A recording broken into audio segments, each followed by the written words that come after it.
কিভাবে অতি শীঘ্রই দোয়া কবুল হয়? শুধুই কি নামাজ নাকি অন্য কোনো নিয়ম আছে? দোয়া কবুলের জন্য সবচেয়ে বড় বিষয় হলো তাড়াহুড়ো করা যাবে না। শীঘ্রই বা কুইক দোয়া কবুলের কোনো ভার্সন নেই। আপনি যে বিষয়টাকে খুব দ্রুত চাচ্ছেন, আপনি কি জানেন যে সে বিষয়টা আপনার জন্য কল্যাণকর কিনা?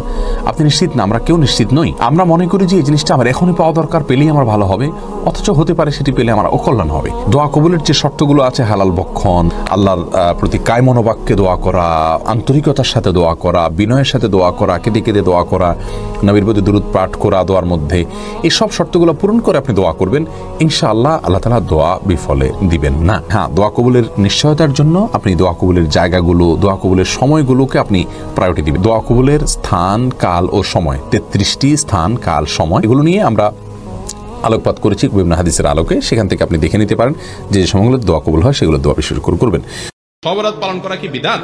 শবে বরাত উপলক্ষে আনুষ্ঠানিকতা করা, সিন্নি দেওয়া, আপনার ওই যে আপনার কি হালুয়া বিতরণ করা, একটা জাল হাদিস বানাইছে যে নবীজি দাঁত ভাঙছে এই জন্য হালুয়া খাইছে, এই জন্য আমরা হালুয়া খাই। মানে কত বড় চিটারি আপনি চিন্তা করেন। আপনার বাপের কথা কথা ঠ্যাং ভাঙছে এই জন্য উনি একটা ইয়া নিছে, কি বলে এগুলাকে, একটা লাঠি নিছে মনে করেন, লাঠি দিয়ে বেচারা ঠ্যাঙা ঠ্যাঙা হাঁটে, কারণ ঠ্যাং ভেঙে গেছে।